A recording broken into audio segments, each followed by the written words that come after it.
ठिकाणी आपल्याला सर्वांना माहिती आहे आणि भागवत कथा 16 जून ते सॉरी 10 जून ते 17 जून पर्यंत ठेवली होती आणि 17 जून आज म्हणजे कळशारोहणाचा कार्यक्रम होता.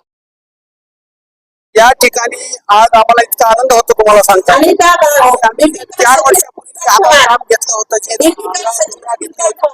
त्या ठिकाणी मंदिराची पूर्ण कळसाचा कार्यक्रम झाला, शिखराचा कार्यक्रम आणि शेड बघता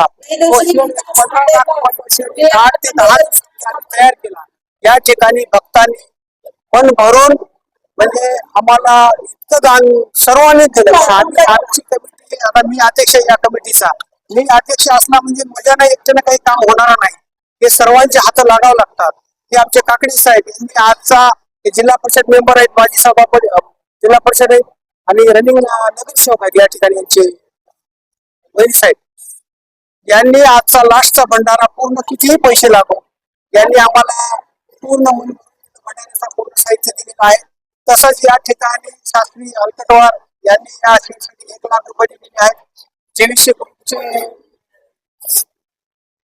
तस्नुवाल सर यांनी पण आम्हाला साहेबांनी मदत केलेली आहे, आंबर्डे साहेबांनी केलेली आहे, आमदार साहेबांनी केलेली आहे.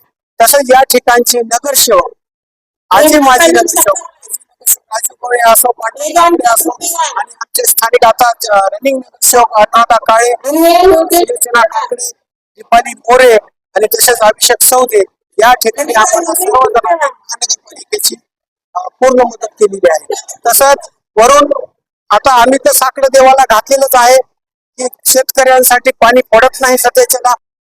आम्ही 7 दिवसाचा संकल्प केला होता, हा संकल्प सोडलेला आहे.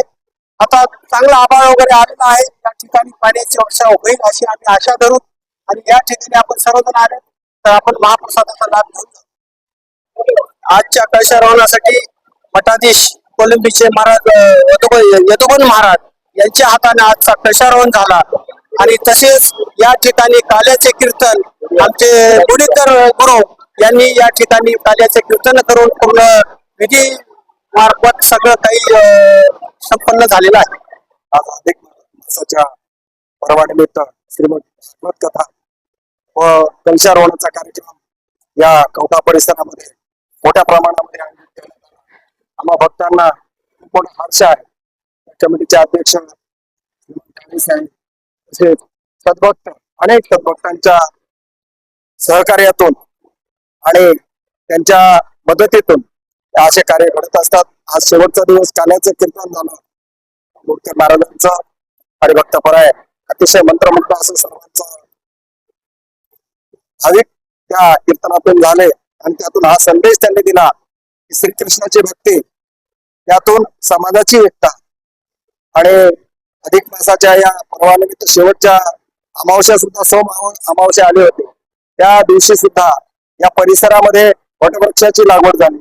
वटवृक्ष आहे, बाकी उंबराचं आहे, पिंपळाचं आहे आणि यातून बोध घेऊन आपण वृक्ष लागवडीचा संकल्प सुद्धा या कमिटीच्या अध्यक्षांनी घेतलेला आहे.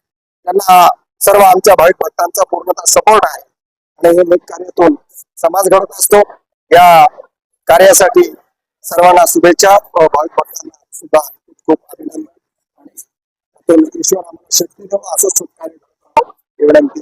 मी डॉक्टर संतोष कुमार स्वामी, आरोग्य संपदा, शिवाजीनगर या भागातील पूर्वीचा रहिवासी आहे, पण सर्व भाविक भक्त आणि आमच्या मित्र सहकारी असल्यामुळे त्यांची ओढ समजून मी नेहमीच या कार्यक्रमामध्ये सहभागी असतो. केलेसे रोप लावलेले द्वारी तयाचा वेदो गगनावरी या प्रमाणे या श्रीपाद नगर मध्ये आम्ही ते छोटस झाड लावलं होतं श्री दत्त महाराजांचं. त्यांच्या कृपेनं आज एवढं मोठं झालेलं आपण सर्वजण बघतच आहात. हा कालचा श्री काल भागवताचा सांगता झालेली आहे. आज काल्याचा प्रसाद आपण सगळेजण बघत आहोत. किती मोठ्या संख्येने या ठिकाणी गावातील सगळी मंडळी तसेच श्रीपाद नगर तसेच कवठ्यातील सर्व मंडळी या ठिकाणी हजर झालेली आहे. अत्यंत आनंदात सामाजिक एकोपा पार पडत हा कार्यक्रम पार पडला. आम्हाला याचा आनंद आहे आणि असाच पुढेही घडत राहो ही मी भगवंत दत्तात्रय चरणी प्रार्थना व्यक्त करतो आणि माझे दर्शक मी म्हटल्याप्रमाणे जे रोप लावला, परंतु गेली मागील 2 वर्षापासून श्री विठ्ठलराव काळे आणि आम्ही त्यांच्या हाताखाली काम करणारे सर्व सदस्य, परंतु विठ्ठलराव काळे या ठिकाणी जसे अध्यक्ष म्हणून त्याने स्वीकार केला त्याचा आम्हाला भरपूर फायदा झाला. या ठिकाणी मंदिराला कळस नव्हतं, कळसाचं काम आणि फक्त कळसाचं काम झालं आणि आज कलशाचं रोपण सुद्धा कलशारोहण सुद्धा करण्यात आलं. आणि आज काल भागवताची समाप्ती आणि आज परत काल्याचं कीर्तन सुद्धा झालेलं आहे. या सगळ्या गोष्टी श्री विठ्ठलराव काळे तसंच सर्व समिती सदस्याकडून गावकऱ्यांकडून ज्या पद्धतीने आम्हाला मदत मिळाली आम्ही त्यांचे आभार व्यक्त करतो. आणि असंच प्रेम पुढे असेच कार्यक्रम होत राहू ही विनंती व्यक्त करतो परमेश्वराची.